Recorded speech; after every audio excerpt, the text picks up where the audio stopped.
She walked into the towering glass skyscraper with confidence, her name already echoing across boardrooms as one of the youngest black CEOs in the country.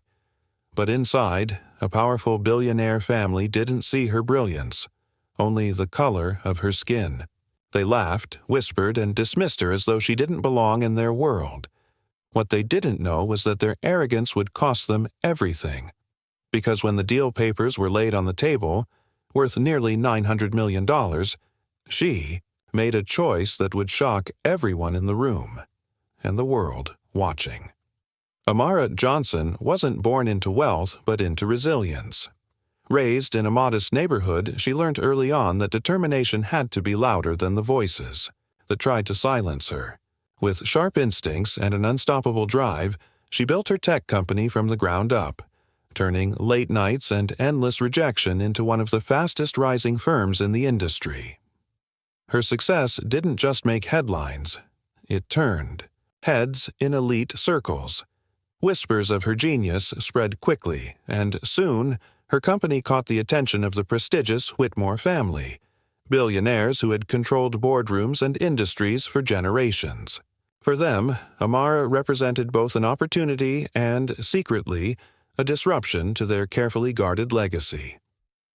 The meeting was set inside the Whitmore Tower, a 50-story monument of glass and steel overlooking the city skyline.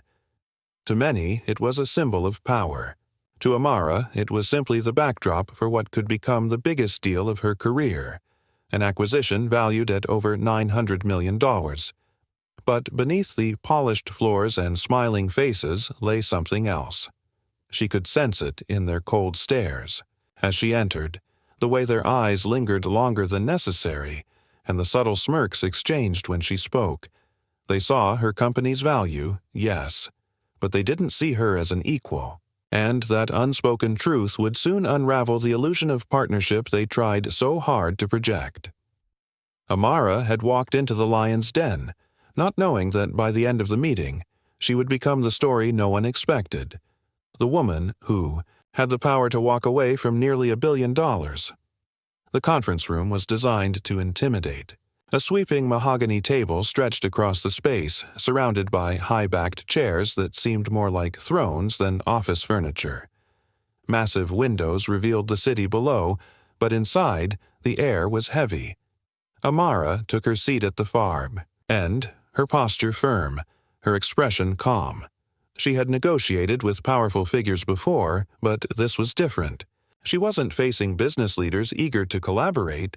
She was stepping into a room where prejudice was disguised as sophistication. The Whitmores entered with quiet confidence, their presence commanding attention. Charles Whitmore, the patriarch, spoke first, his voice laced with the authority of a man accustomed to obedience.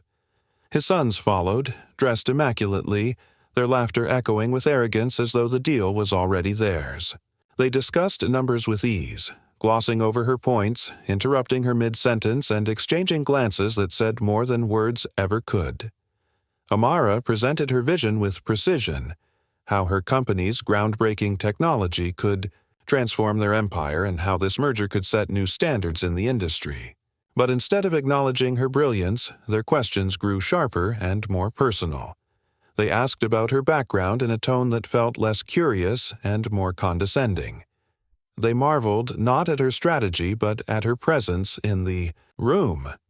"You've done well," one of the Whitmores remarked with a smile that didn't reach his eyes. The words, though not explicitly cruel, carried a weight she knew all too well. It was the praise reserved for someone who wasn't expected to succeed, the kind of backhanded compliment meant to remind her of where they believed she didn't belong. Each exchange stoked a quiet fire inside her.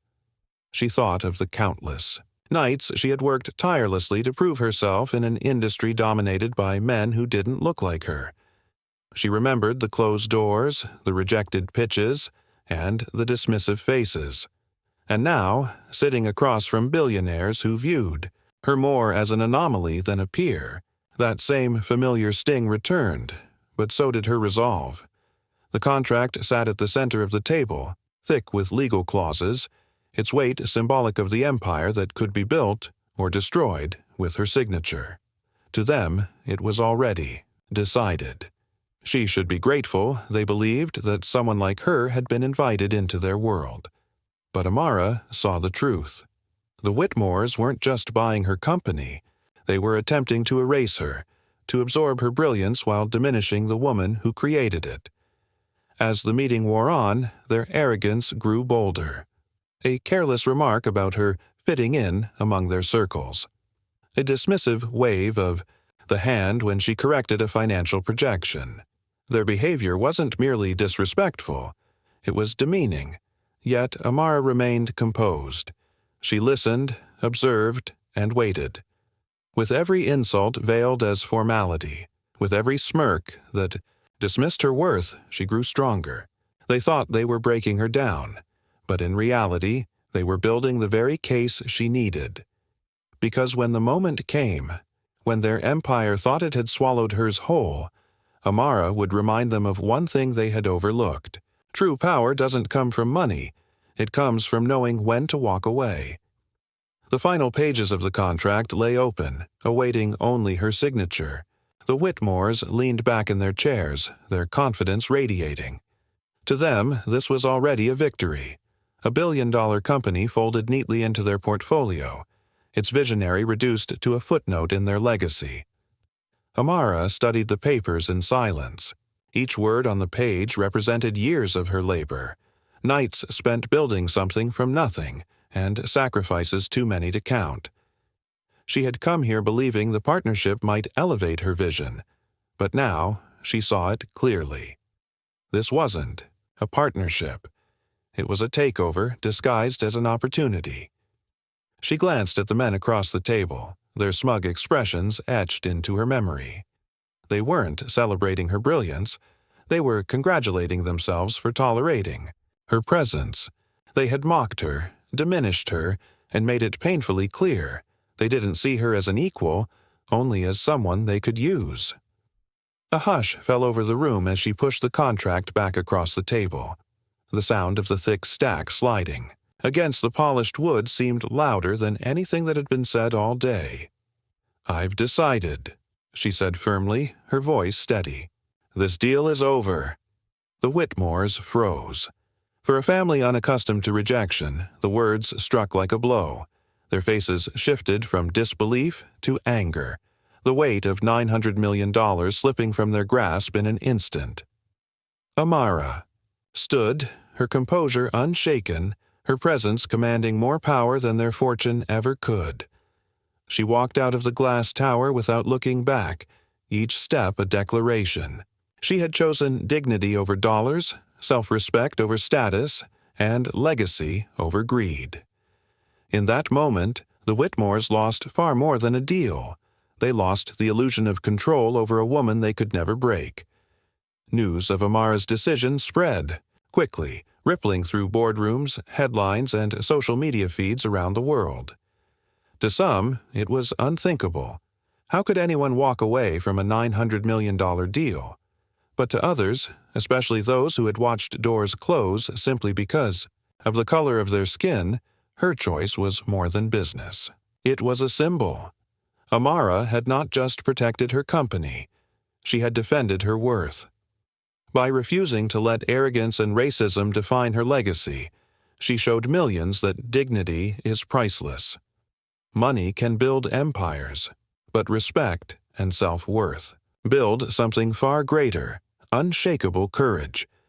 The Whitmores, once untouchable in their wealth, were left scrambling. Their empire remained intact, but their reputation had been fractured. For the first time, the world wasn't applauding their power, it was questioning it. Their treatment of Amara became a cautionary tale of what happens when prejudice blinds judgment. Meanwhile, Amara's company thrived. Investors who once overlooked her now sought her out, drawn not just by her innovation, but by the integrity she displayed. She became more than a CEO. She became a figure of inspiration. Her story was retold in classrooms, business seminars, and community gatherings as a reminder that walking away can sometimes be the most powerful move of all. And yet, beyond the headlines and accolades, her message remained simple. Success without respect is failure in disguise. So, the question remains, how many more Amars will have to choose dignity over dollars before the world finally learns to value people for who they are, not for the stereotypes imposed upon them? Perhaps the next story won't end with walking away, but with true equality at the table. Until then, Amara's stand will echo as both a warning and a beacon of hope.